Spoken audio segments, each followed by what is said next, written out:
Hello all, welcome to our channel. இந்த வீடியோவில் homemade hair oil எப்படி பண்ணலான்னு பார்க்கலாம். தயார் பண்ணுறதுக்கு தேவையான பொருட்கள்: செம்பருத்தி பூ, கறிவேப்பிலை, கருஞ்சீரகம், சோற்று கற்றாழை. இந்த 4 பொருளுமே ஹேர் ஃபாலை கம்மி பண்ணி ஹேர் நல்லா திக்காக க்ரோ ஆகிறதுக்கு யூஸ்ஃபுல்லாக இருக்குது. கற்றாழையை தோல் நீக்கி அதோட உள் பாகத்தை மட்டும் எடுத்துக்கலாம். சோற்று கற்றாழை ஹேரில் இருக்கிற ப்ராப்ளத்தை சரி பண்ணி முடி உதிர்வு இல்லாமல் தடுக்குது. ஆலோவேரா ஜெல் ஹேருக்கு மட்டும் இல்லை, ஃபேஸுக்கும் ஒரு நல்ல மாய்ஸ்சரைசர். கட் பண்ணி எடுத்ததும் அதை தண்ணியில் நல்லா வாஷ் பண்ணிக்கோங்க.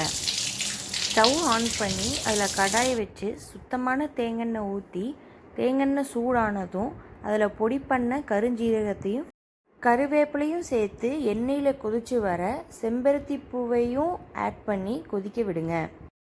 கருஞ்சீரகத்துக்கு ஆன்டி ஆக்சிடென்ட் அதிகம். இளநரை வராமல் முடியை பாதுகாக்கிறதுக்கு இதுவும் உதவுது. நம்ம அன்றாட சமையலை பயன்படுத்தும் கறிவேப்பிலைக்கு இவ்வளோ சத்துக்களா அப்படின்னு ஆச்சரியப்படுற அளவுக்கு அதில் உள்ள விட்டமின் சி, விட்டமின் ஏ, நார் சத்து, இரும்பு சத்து இது கூந்தலுக்கு எந்த ஒரு பாதிப்பும் வராமல் கூந்தல் நல்லா அடர்த்தியாக வளர்கிறதுக்கு பயன்படுது.